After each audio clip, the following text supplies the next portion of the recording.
Hey everyone, Heidi here with Purple Cactus Counseling, and today I want to share with you the DBT skill of distress tolerance crisis survival skills. Now, these are our distraction techniques that we utilize when we feel either internal crisis and emotion or experiencing external crisis. And it's a planned break that allows us to decompress, focus on something that feels good, clear the mind, and then return to the crisis in order to problem solve and address the issues. So the first skill that we're going to look at, the set of skills we're going to look at, are the accept skills.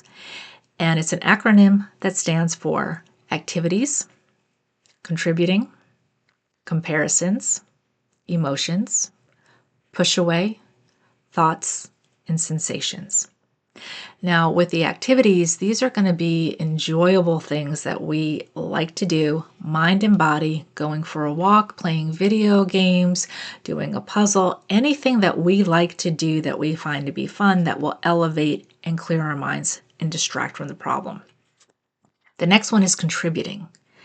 And this is when we come out of ourselves and out of the problem we're experiencing in order to help someone else with their challenges.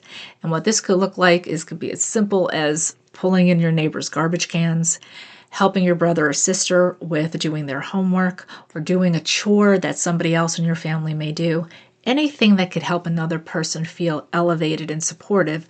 Because we are being kind and contributing, it allows for us to pay attention to another and kind of let go of our problem for a short period of time.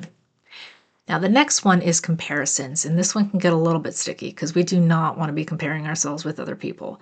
But instead, if we have been making progress and growth within our own lives, we can use that as a benchmark in telling ourselves, okay, we've made it through that.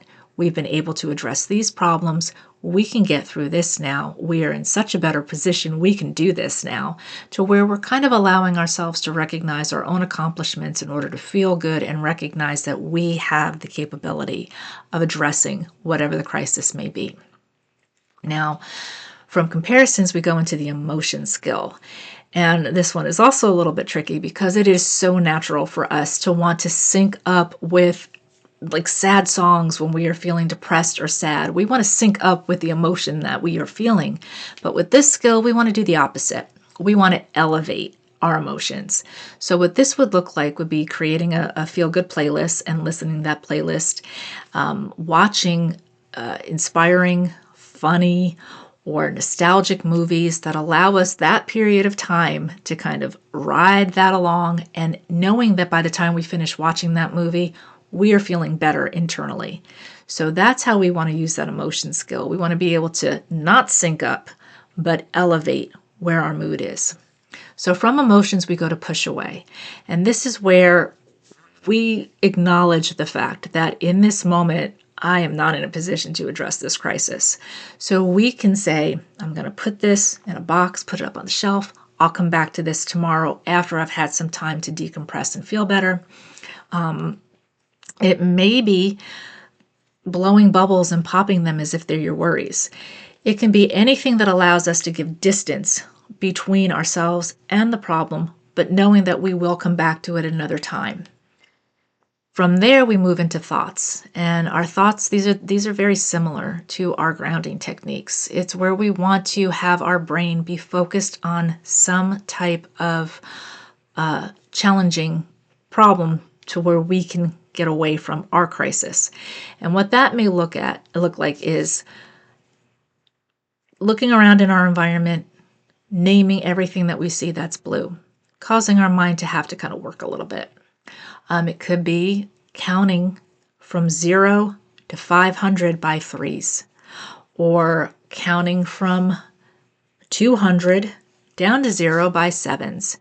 It may also be naming all your favorite movies, connecting actors with movies, whatever it is that you like to focus on, putting your brain into thinking about those things and processing that as kind of a challenging personal game towards yourself in order to move the focus away from the crisis. Now, from the thoughts, we move into sensations. And sensations are very similar to self-soothe activities where we want to comfort ourselves, soothe ourselves, give ourselves what we need that maybe somebody else can't give us in that moment. with our sensations, we're not looking for soothing or comfort. We are looking for shock value. Not harmful, but something that is going to shock our systems through our five senses. So that may be, for taste, maybe sucking on lemon heads or Sour Patch Kids or taking a bite out of a hot pepper, a lemon, anything that's going to kind of shock the system a little bit. Smelling coffee or smelling really strong perfume can kind of snap us out of whatever situation we're in. We can look at bright colors. We can listen to loud music or loud sounds. We can even scream along with loud music or sounds.